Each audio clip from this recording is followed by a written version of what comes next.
Hola. Okay, so my name is Carla del Rosal. I'm very happy to be the fall 2023 CT affiliate. You know, it's kind of something that I wanted to do long ago. My pronouns are she, her, hers, and ella. I'm from Mexico originally. I have been working in different positions for SMU since 2014. Currently, I am the clinical assistant professor I'm in the bilingual program, so I am the director of the bilingual program in the Department of Teaching and Learning. I love working there. It's a fantastic environment. I'm not like very savvy with technology. I was telling Kendall that I'm trying to make a point to learn, you know, and I'm very thankful to CTE because they have been offering support about that. But my webpage is right there, and so I will have some links and things added to my presentation, so you can later like either click on the links or ask me for them. So this is something thinking about inclusivity that I'm doing in my class. I think that is when we're talking about diversity and welcoming everybody, it's important to think about all aspects of our identities. So at the beginning of my class, since last semester, I always share my pronouns, and I always like show a video, particularly because I have a lot of teachers, and I show a video discussing the importance of making the sharing of pronouns something that is routinary and just like normal, and to welcome everybody in the classroom. And so I have a pronouns statement, and we read it aloud. And then I think that I always offer a student to, and I'm also doing this with the group, to tell me which are the preferred names and pronouns that they want to use in the class. And I invite them to either contact me, send me a text, because all of them have my phone, or either me anytime that they feel is appropriate. I think that for many of the students, this has been something that they appreciate because they have said so.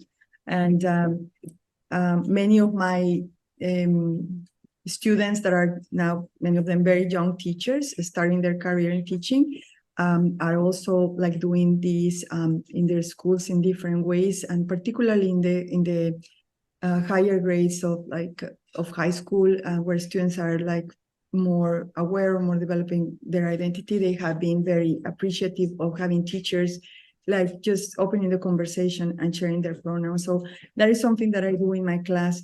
I think I have already done this, but I still have, okay, so Karen, I have already talked to Karen, and then Angelica. So I was going to invite you to actually share with me your name, your teaching assignment, and also the reason that you have to be in the topic. At the beginning, well, before I started, I had the opportunity to already meet some of you. So I talked to Kendall, and she works with CTE. She is in the English department. Am I right? Too, or like, yes. And then I talked to Janice, and we talk about music. And Anna is in the Department of World Languages. Karen is the director of CTE, and she also works in journalism. So I want to see if, Angelica, can you please share with us what you do and why are you interested in this? Yeah, sure. Actually, I didn't realize that we switched to virtual. That's why I'm in this room that we're supposed to be. So, but anyway, yeah, my name is Angelica, and yeah, I do use she, her pronouns if it's needed, but usually I just don't put it. I mean, it's not that I'm against it. I don't know. I just whatever. Yeah. I do teach for business school. I teach operations management, and reason for interest in the topic, definitely like the version of students. I'm interested, like based on the diversity for whatever reasons. Am I including everybody when I even ask, like, can you share your opinion? Or can you say something? Maybe culturally it's hard for them. So I really want just simply use more tools to be able to address and involve more students. That's perfect. And then I see one of my colleagues there. Hello, Priyat, how are you doing? I'm very happy to see you. I know what I do, but the rest of the group doesn't know. Could you please share what you do, your name, what you do, and then why are you joining us? I'm very happy to see you. Sure, thanks, Carla. Likewise. Hi, I'm Project. I'm a new faculty in the Technology Enhanced Immersive Learning cluster at the Department of Teaching and Learning in Simmons. So Carla and I, we are in the same department. My background is in embodied learning and embodied technology enhanced embodied learning. So I design and test technology interfaces for the learning of concepts in STEM, primarily through body-based interaction. I'm not teaching anything this semester, thankfully, but I'll be involved in some curriculum development for the new Masters in Learning Sciences program that we might be launching, hopefully are launching next year for this semester. And next semester, I'll be teaching educational psychology to undergraduates. And I want to learn about inclusive. I'm interested in this topic because this will be my first time teaching in the United States. I'm very new here, and so I need to. I need to know more about the teaching learning culture, and in general, I'm interested in knowing everything about how learning and teaching happens here at the university, and try to include that in my pedagogy. Thank you. Thank you very much. Thank you. I'm going to invite Kelly to share, if you can. I think that she's in her iPhone, so I don't know if she can share. Okay. So, because I think that it's important for everybody to know everybody. So I had conversations with some of the members of the audience before we started, but I wonder if Janice, can you please share what you do? Just everybody else knows. So I think we all can be resources for one another, and I'm very happy that you guys are here. I'm also looking forward to learn from you. So can you please share with everybody what you do, like with your name, your teaching assignment, and why you're here? Yeah, I'm Janice Lindstrom. I teach music therapy in Meadows, and I am always interested in learning more about teaching. I'm more of a clinician, and so I'm I've been teaching for a while now, so I guess I can't really call myself new to teaching, but I'm always looking at inclusive practices and how to continue to grow in that area. Yeah, and I already learned from you, talking to you, Janice, so we need to continue this conversation. So, and I also talked to Anna, and Anna, can you please share so everybody else knows about? I'm originally from Puerto Rico, and I'm in the World Languages department. This is my second year at SMU. My husband teaches in the English department.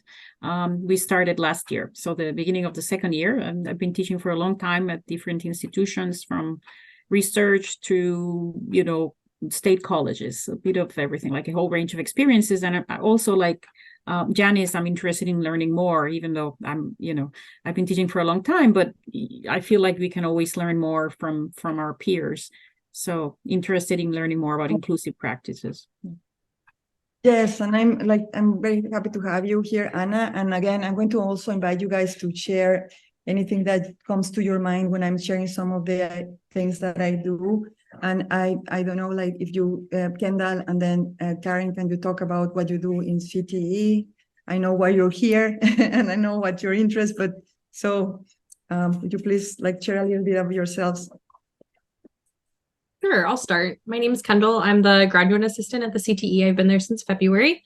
And my role sort of encompasses a lot of different things, but over the summer I was updating our website. So if you have seen it recently, I feel like it looks pretty snazzy. That's me. Yeah.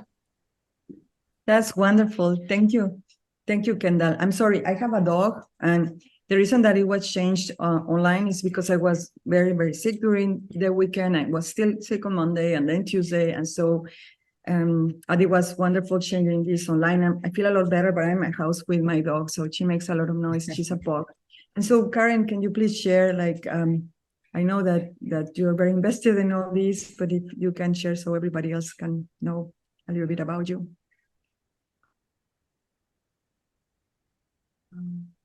She's still there, maybe not. So, well, I typically, when I have like a large class, sometimes happens. I have a class right now that is like 25 students. And again, as for many of you, a very diverse class. So I particularly when I was doing this through Zoom, and today that I'm doing this via Zoom, I invite people to put something in the chat window. Today I see that there's not like too many of us, so I can actually go and actually get to know you from the start, because that is something that is very important to me, to get to know a little bit about the students as soon as I can, so I can start like talking to them, using their name, like making connections with what I know about them. So again, when I was doing this during COVID, I invited students to put into the chat, or if I'm doing something on Zoom with a larger class, I have that on the chat, so it reminds me like who is who, and it gets me more connected with people. And so, okay, yes, don't worry, Karen. She had to take a call. So that's something where I start working in including people. One of the things that I want to share is that even when I have a PhD in educational equity and cultural diversity, so I have done work and I have learned a lot about cultural diversity. When I think about inclusivity, I also think about the procedures that I have in my class that sometimes do not resemble what we typically think about, talking about holidays or food or things like that. I want to have inclusivity embedded in my processes, and I have tried hard. I'm still learning, and I invite you to please ask me questions and to let me know if there's something that resonates with you. So, well, we all are here, because I want us to share. I changed, I had a choir as if, and then I was like, Carla, you're going to be talking to people who know how to do this and who know many things that you don't know. So this is kind of an opportunity for us to share. And I want just to think about how we can connect whatever we're doing in the classroom with the students' background knowledge, thinking about their life experiences, but also as you mentioned, some of you mentioned the fact that some of them are older, have experience in the workplace. Some of them are just graduating from an undergrad or an undergraduate students. And so how to include them, and also thinking about their learning goals, because different students, particularly at the graduate level, have different interest in coming to graduate school that you need to acknowledge. And I do this because, research shows that, and I feel it and I know it because I have heard that from my students, that just doing these little things like, okay, share your pronouns, okay, tell me a little bit about you. And I also, I didn't do it today, but I also have a picture of me, like Carla, and my dog and my son, and I really try to make a personal connection of who I am as a person, talking about my journey as an immigrant, so where I'm from. This opens the door for the students to see me in a way in which those who are students from minoritized groups, they feel more welcome. They see, oh, okay, she's an immigrant too, or okay, she is using English as a second language.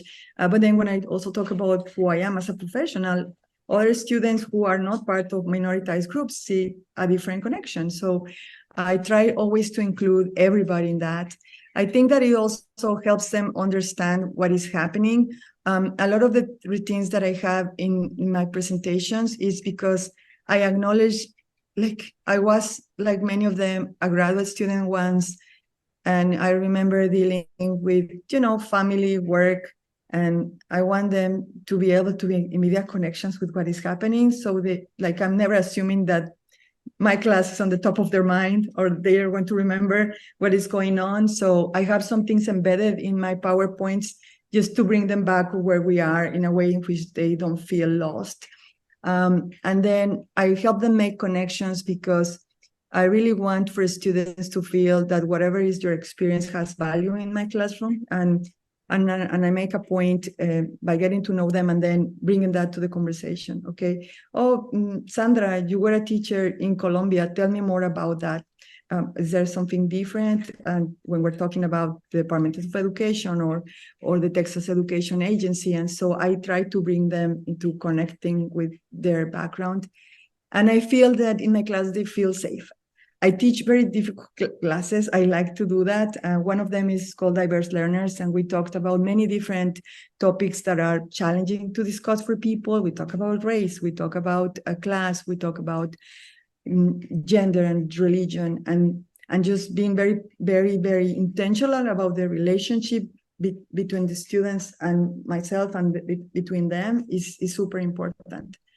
And so here, I have the version. The reason why I thought I could share something is that I have taught undergrad, graduate students, people who come just for a certification, and I have like future teachers that are in the, younger than probably they're in their 20s. I have taught seasoned teachers that have been working for 15, 20 years, and they are probably my age, and then teachers that future teachers or teachers that are my son's age.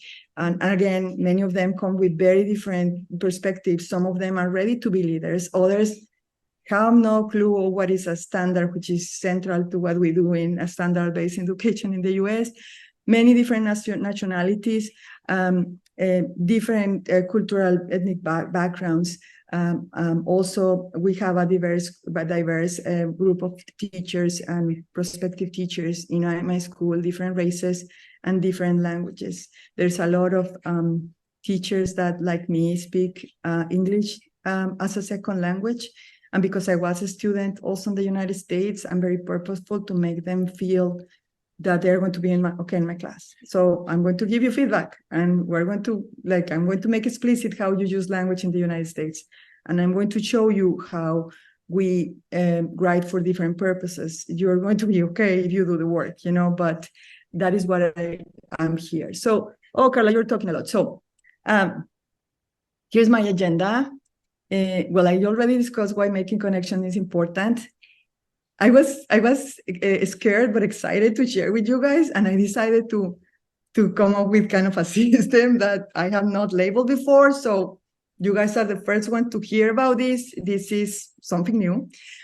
So I try to organize the things that I actually do and in some kind of a system, which made me feel proud. And so, okay, there is a fire alarm. I have to evacuate. Oh, I'm sorry, Janice. Does anybody else need to evacuate? No? I'm sorry. Okay. So I'm going to share some examples of what I do. Is mainly embedded in the PowerPoints, and then we can talk about the topic and share ideas. I'm not sure how much this is going to take, so I put an asterisk there. That is my email, and so we can meet and talk if we don't have enough time at the end, because sometimes I get talking too much, and I'm worried about not sharing. And anyway, so this is my email. And I'm open to talk about this whenever you want, because this is something that really excites me. So I'm very curious, and I have a mindset of curiosity. I'm always very curious about who students are as individuals and also the professional goals. That's why I'm a teacher, because I love doing this. An educator, a professor. I'm also always very curious about what students already know. I'm always surprised and inspired by what they already bring to the table. And because I have not been in the classroom in the K-12 classroom for a long time, I'm always very humble about that, because I have not been doing what you do every day for a long time. So I always want for them to know that I'm also learning from them. And I'm always curious about what they can do throughout the class. So curiosity and probably humility too is something that I like to bring to the table. So I replace judgment with curiosity. I'm always wondering, what's going on? Why is the student always late? And then, okay, like the student needs to drop his son and daughter to the house and then drive to SMU in the middle of the traffic. So, okay, Carla, don't judge. Please learn first, and then don't judge after you learn. Only after you learn about that. So that is kind of my mindset. And I created this relevant system, and now I'm very proud of it. And so I'm going to also share it with my colleagues. So Dr. Pandey, you're going to be the first one listening to about this.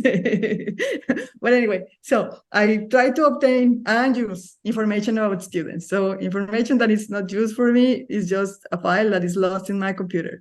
And so that's the first thing that I do. And so today, if you saw, I had everybody talk about who they are, because now I know like that there's people like from business, there's other people who is coming the perspective of our languages. And so I know a little bit about you guys. And so, and then I identify which is the required background knowledge. And this is something that everybody, all of us do, okay, so I'm going to teach about this. Okay, they need to know about standards, unpacking them, different levels of cognition. And so this is something that I will do I learned to do as an instructor, and you guys know which is the most important knowledge when I'm teaching something. But then comes the part in which I need to identify and recognize, I make a big deal always, and it's genuine, I'm not faking it. I really value what students know. I invite them to share, and in the minute I do that, I feel that there's a connection. They feel like some of them leave the stress away. For some of my students, it's the very first time that they come to university in the United States. I was there, and I still remember those professors who made me feel valued in the classroom. So I try to be one of those. So I try to bring this conversation to this knowledge to the table, and then I value it. Then I notice where I need to fill the gaps, and I'm going to talk about that. And then after that, I'm in the process, I try to connect with students. So this looks very abstract, but I have some examples. So obtain and use information about students frequently. I do this at different moments. Sometimes I feel that the class is getting oh, what is going on? Do we need to make sense of what is going on there? Hey guys, how are you feeling? I feel that everybody's kind of sad today. Oh yeah, we're super tired. Okay, let me know. So I get information at different stages and in an informal and an informal way. So I try these. So sometimes I bring strategies from K-12 to my classroom. So when I introduce myself, I say my name in Mexico is Carla Teresa del Rosal Bujanda. When I became an American citizen, I make it shorter because it was very difficult for people. I got my name from my father and from my grandfather, so I'm proud of it. I used my father's last name, and so I start talking about my name. And then later, I invite them to share the story behind their name. I wasn't expecting the response that I got. They loved it because these are all adults, and I also always make the disclaimer that you don't need to come up with a very dramatic story of your name, because I don't want to otherize anybody. I want just and so when the students start sharing their names, it's an opportunity for me to get them know more about them in a personal way, in a way that is not intrusive. Because then young women that are going to get married are talking about, well, my name is this and that, but then right now I'm having issues with my fiance because he wants me to change my name, and my name is very important. So I know that this young woman is about to get married in 1 month. So, or then I get to know about, that's an opportunity for me to ask, okay, oh, you said your parents are immigrants. So were you born here? No, well, yes, I was born here, but they are from Ecuador, and so that allows me to get to know them. So I share my story. I typically present a video of children talking about my name, my identity, because a lot of my students are teachers.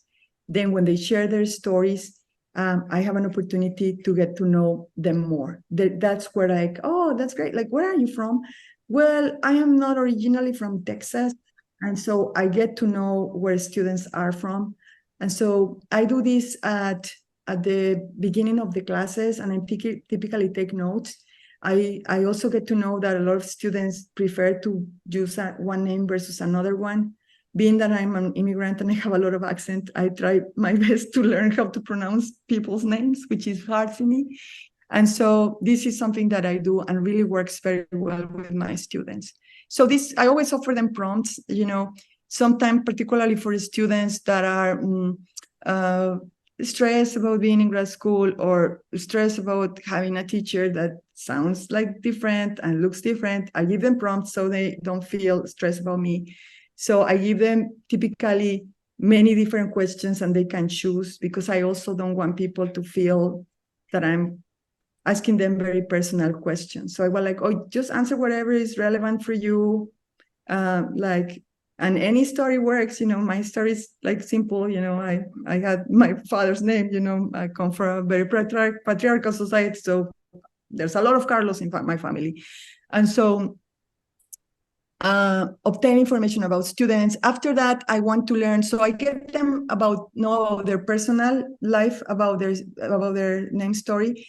I always do this stuff first myself, so they don't feel. So I talk about my story and they laugh So I always try stuff myself. And so I also get information about students what am I doing? More about their professional goals. So I typically have a table that I have here. Where is the table? Carla, you are not being very good with this. So I have a table where I ask them a little bit more about their major, their minor, and their program. It's very important for me because I get people that is like students that are seniors. I get sometimes students that are sophomores, and in my program I get sometimes prospective teachers. They have not taught yet, or teachers that are getting their masters. I also want all ways to tell me what they are interested, just the way I asked you today. And I want to know about the discipline they want to teach and the grade and their interest, particular interest. This is because I want to be able to offer them resources to talk about them, or think about them in when I'm planning my class. So if I know that I have people from music and I know that I have people from my own department, so then I can plan. And what I do for this not to be a nightmare is that I send them, they love technology, so I send them, they have a link, and then I have them fill a table where they write their name, their major, minor, sometimes their hometown. They love to share.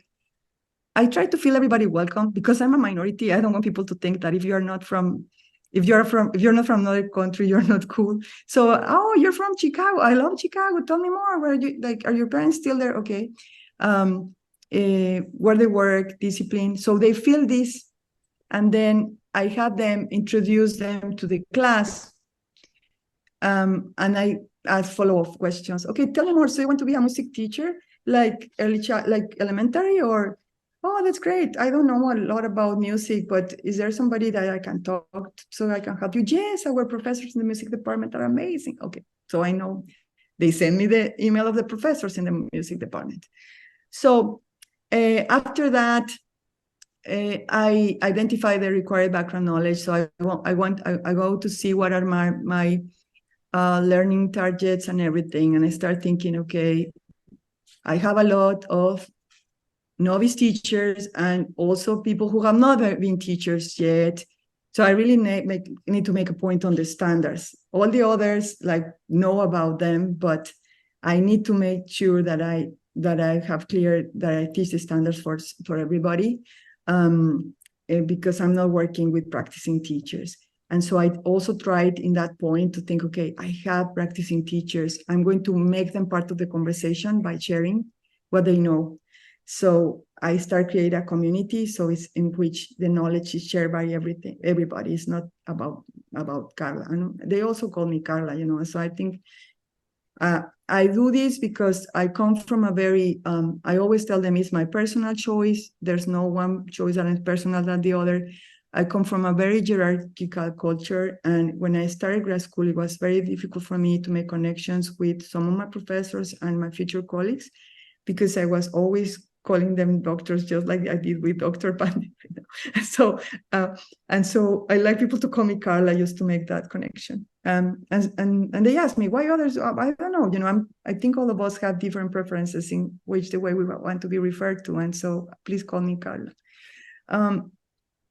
Then if you have any questions, please show in the chat. I'm hopefully trying to share and then invite you to ask questions or share with me what you do. So I identify and recognize students' background knowledge. Any topic I start, I ask them students to independently reflect about what they know. Then I make small groups and to share about what they know. And then I facilitate a group discussion. So I address sometimes very technical topics like, I don't know, sequencing instructional activities, or I don't know, developing vocabulary in a second language. But I also talk about power and about, I don't know, what is gender. And so I have students take notes independently. Nobody's put on the spot in any way that they want. And then I have them talk to one another. Many times I create my groups in advance. Other times it's just random. But in this way, they feel more comfortable sharing in a small group. And I tell them, you need to report to the class. Somebody needs to share. And then I bring the conversation. But I also always do this before I start introducing a new topic. So I get a sense of where students are. I did that in a class on this week. And I had, very academic perspective. So the sources of the influences in the profession of teaching. And so I ask this question to students, and then they start talking about, and I have, all these forces from the outside, politics and, private groups and advocacy and learning theories. And then they said, in their conversations, they talk about, what happens in classroom, parents, administrators, and colleagues. I'm like, Carla, this is why you do this, because I'm getting back to what their concerns are, because I have been in a university for a long time. I'm passionate about the other forces, but they want to know about other things. And so I add that later. So typically I put prompts.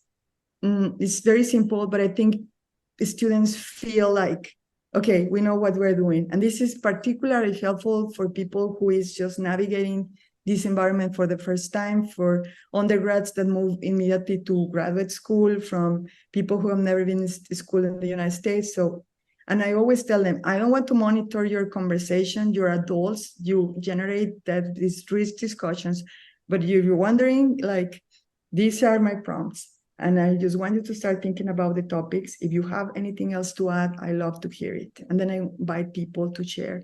Or I have them in groups, start talking about, what do I want to know? What do I know about power? Or intersectionality, or what do you want to know? And then at the end, I close talking about this. And these are K-12 strategies, but I think that teachers feel included. And so that is something that I do whenever I connect. So this helps me connect with students' background knowledge that comes from their life experiences, hopefully from their previous education. But I also connect between what they have learned before. And so I start every lesson situating it in the context of the previous ones. So they remember. And this is because a lot of my students are super stressed and they have very busy lives. So whenever they come to the classroom, they know that at the beginning of the class, I'm going to make a point of showing them where we are, what we learned before, how is this connected, and at the end, what is going to happen. So I have a PowerPoint that I pick from my syllabus in which I situate the lesson. And then I always say, okay, today we're going to be discussing learning theories. In the last class, we talked about all the other organizations impacting student work. We're going to go now at the level of the practice and the research, and so just making a connection. And so what I have is something like this. Where is my PowerPoint? Okay, here it is. So I have, in my syllabus, I have this schedule. So I just cut and paste. And so I'm today we are in lesson 2. Remember that we have to read this chapter. And I know that they feel like, Carla, you are like, but this is just to ease, and to have people always make a connection. So today's lesson 2 is not called, like, it's just a sample. So today we're talking about developing writing for emerging bilinguals. In the previous lesson, we learned about reading. And the importance here is these 2 language modes are connected, and you always need to connect writing with reading. And so I have them. In the next lesson, guys, we're going to go more in depth in assessment. And so that makes a connection with previous learning and future learning that is fundamental, particularly when you're working with people who are thinking about many other things than your class. And again, this is not about food or traditions. It's a lot about getting them access to the content in a way in which they are feeling, okay, here, I know where I am. And I have this after every lesson. I pick it up from my syllabus. I can share it, like, the table with you. So it's easy for me to always have that, and they always know that, okay, Carla is going to tell us what we're doing now, what we did before, so I can remember. That in this way, I am always thinking about what I want students to know, because I have identified key ideas. What I know about students, because I have already asked them about their name, about their personal, like, professional goals, and then I also have, like, this, like, always know, okay, we want to learn about power in the classroom, because we're having a lot of issues of power. A lot of students are, like, taking over the classroom. So that is something that we're interested about. So as an academic who likes to theorize and to think about the forces, I'm going to like pay attention to this part. I'm going to address about, like, power and education in a more contextual and, like, in a more theoretical, but they want to know about the context, the reality. And so that helps me a lot. From low critical context of processes. So a lot with the students who come from different countries or who come from, like, different backgrounds, have not been in school for a long time. I always make clear my routines, like, multiple times. Like, when you have an assessment, you deliver this, and I repeat it, and I repeat it. So, okay, they know that with me, it's not that I need to go to, like, in the class, I remind them of things, okay? So this is what I want you to do. And I also always make a point to, after I ask students what they know about particular concepts, I have a definition. I think that a lot of students, particularly if they have not been exposed to schooling in the United States, or if they come from a different background, they are not going to understand some sociology-based terms if they are STEM teachers, so I'm going to be talking about intersectionality. So I need to define it for everybody. So all my conversation is there. Or I also have some processes that keep on coming back. If I'm talking about formative assessment, I don't keep for granted that they remember. The slide appears and appears and appears. And also I try to offer them feedback. So let me show you. So this is something that is used in early child in K-12. So you put the concept in the middle, for example, intersectionality. And so I have students, I sometimes feel this myself or have them feel it after I present. So I have a definition, some characteristics, some examples, some non-examples.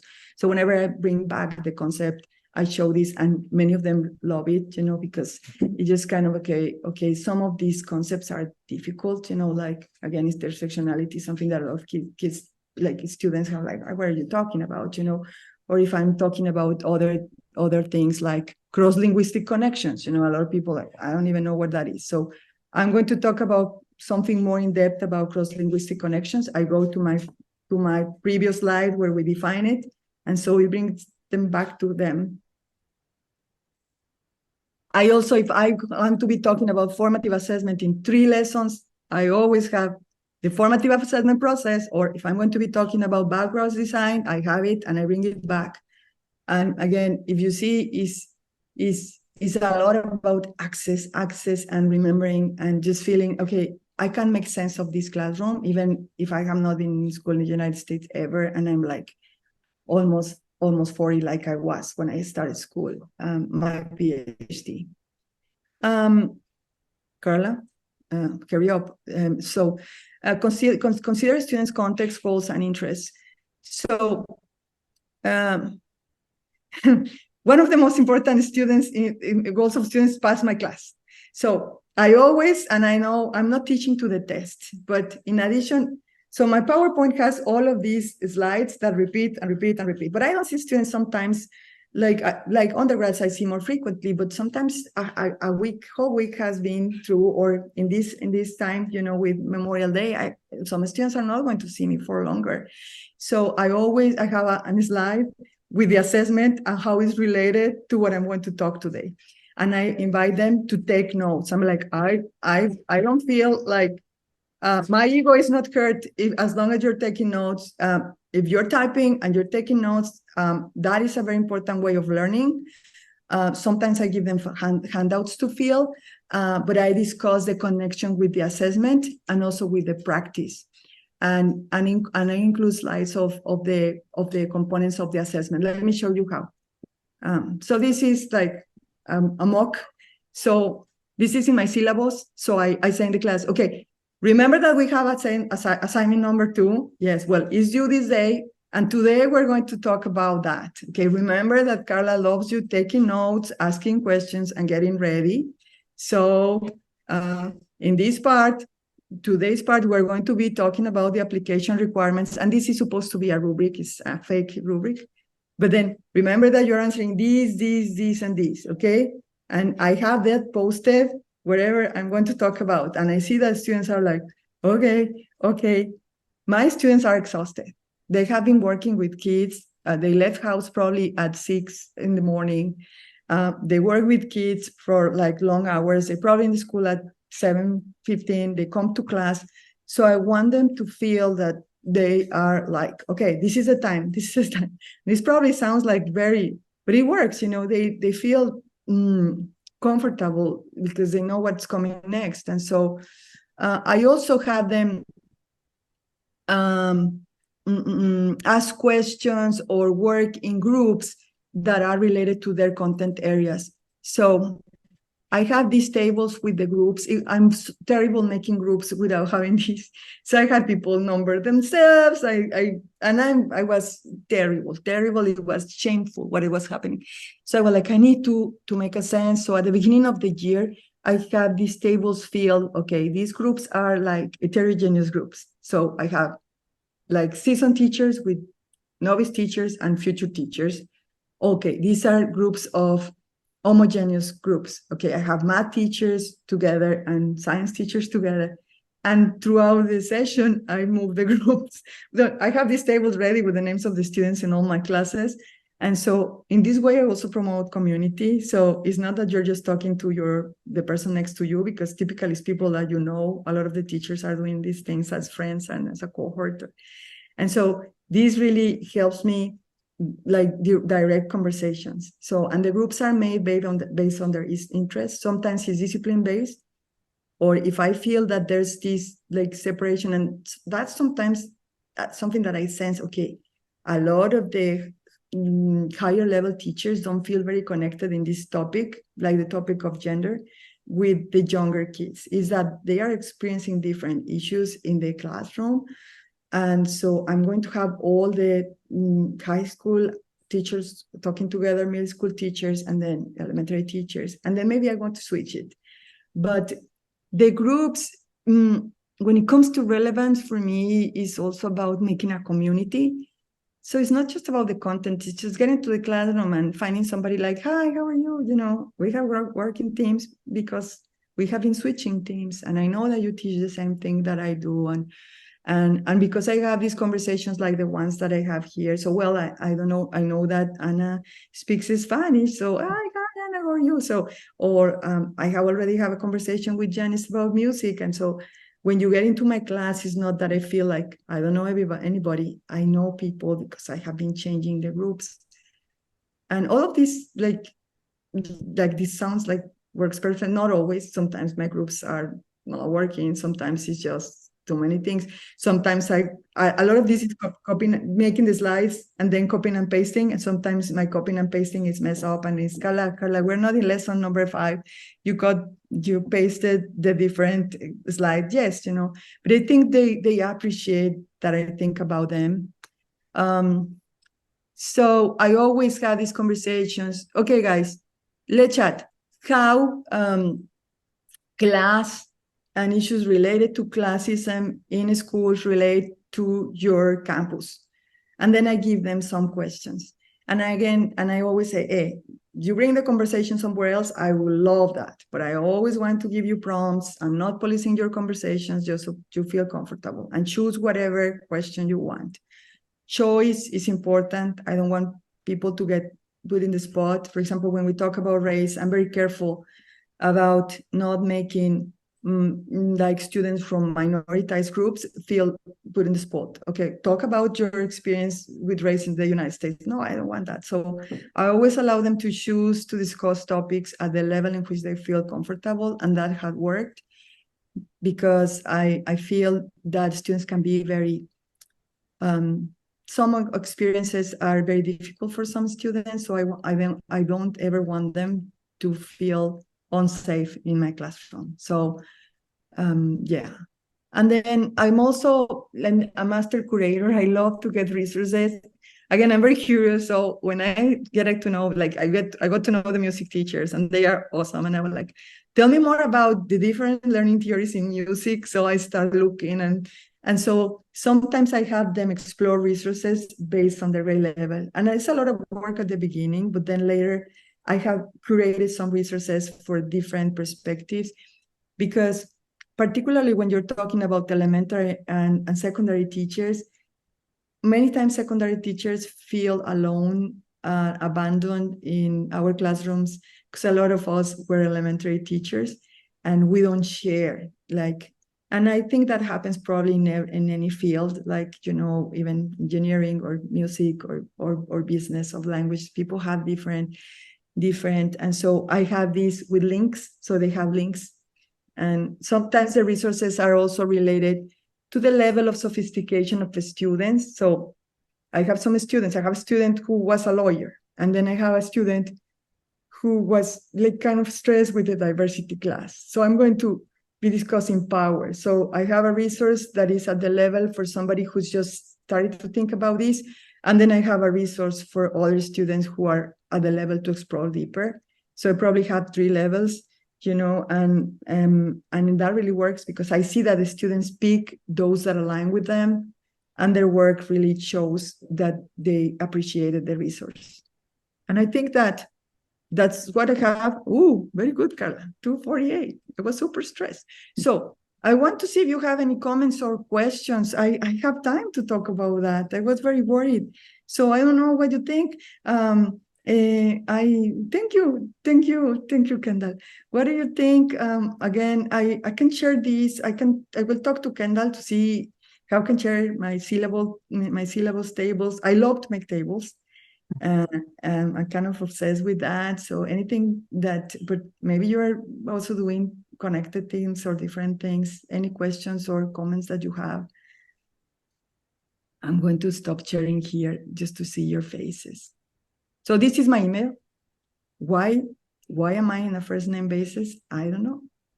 It sounds like a celebrity, but I'm not. So it's Carla with a K, because I'm Carla, like my father, Carlos, but my mom wanted to make it more feminine. I don't know why she thought that K was more feminine. So Carla at smu.edu. And you have, I don't know if you want to share something. I have something in the chat. Oh, thank you, Janice. And I'm so happy that that you were able to come into the conversation again. It was kind of like, yes, and we need to talk about the music. I really want to learn from you, Janice, because again, I have these spaces where people are going to talk about, I don't know, students from the LGBTQ plus community, like we are talking about gender. And so I want, like, sometimes just to class to have a different vibe. Maybe we can talk about music. I would love to learn more. Thank you. I want to contact you. I'm very bad with technology, guys. I'm going to take a picture of Janice's email. Yes, I can share my slides for sure, and I can share also my syllabus, because a lot of this is already part of the syllabus.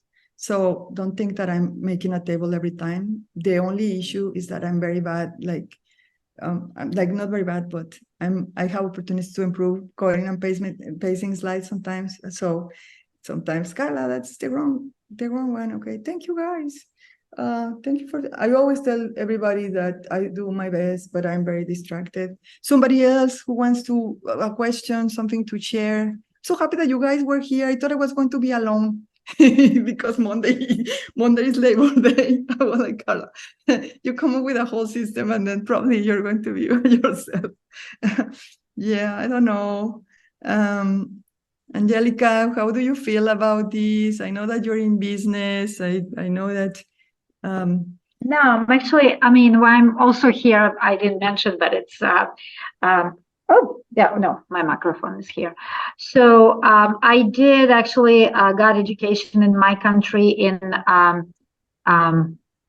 education and teaching. So, and my first failed attempt was to get a PhD in education. So I did everything, even published, but no, it didn't. I mean, it was too much to handle.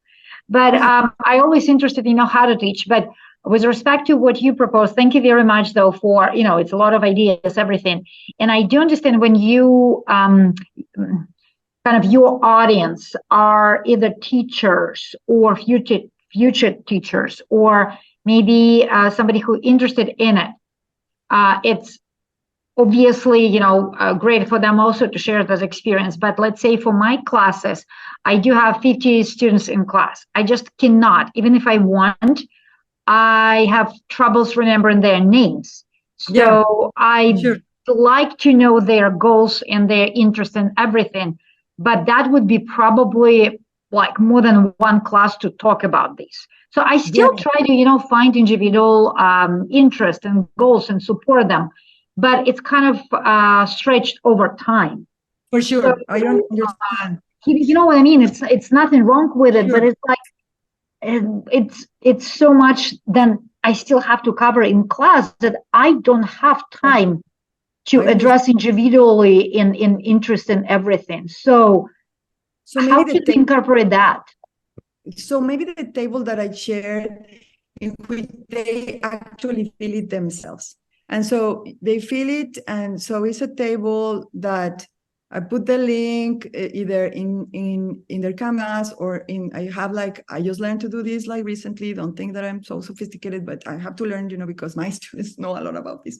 So I have them feel this, and they do. And so they actually like. And so maybe I don't have them talk about their interests, because I just say it will take probably 3-4 classes, Angelica. But then I have this, and then I go home, and then I say, oh wow, I have a lot of math teachers and a lot of music teachers. I wasn't expecting that.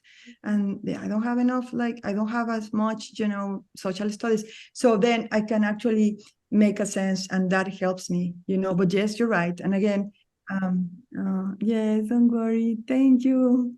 Yeah, so yes, but I completely understand your point. So sometimes having them filling it up, and or maybe having them once it's filled, they love to fill it. I have them take a look to see if they have any connections with somebody later, and so they can see, okay, there's people who wants to teach language arts, or there's people who also works in Dallas ISD. Oh, I didn't know that you work in Dallas ISD. So that helps me have that list, but they feel it. No, I completely understand. Yes. I did use Canvas, I think I put discussion board or something, and kind of open to everybody, and everybody could, reply. But still with everything, and of course I didn't tell that to students, but I can read it, but I cannot make it like a live things that's going on throughout the semester. No. I wish it would be more discussion between even students. Oh, for sure. But I just didn't make it happen. I mean, no. And I didn't feel that I failed it, but I tried, and students still read it, but I can only force that far. So it's nothing wrong with what you said. I'm just pointing out that For sure. it's a lot even to read if I try to keep it. And yeah, but definitely, I mean, thank you. It's always nice to know new tools and how to use it. So yeah, thank you. Thank you for so this. much. I really love meeting you. Yeah, And absolutely. yes, and also Janice, we need to talk, Janice. We need to talk about music. And I don't know if Karen and Kendall, do you have any comments, questions, feedback? How can I make stuff available to those who attended and beyond? I don't know. If you want to send the slides and whatever else to me, I can distribute it to everyone who was here.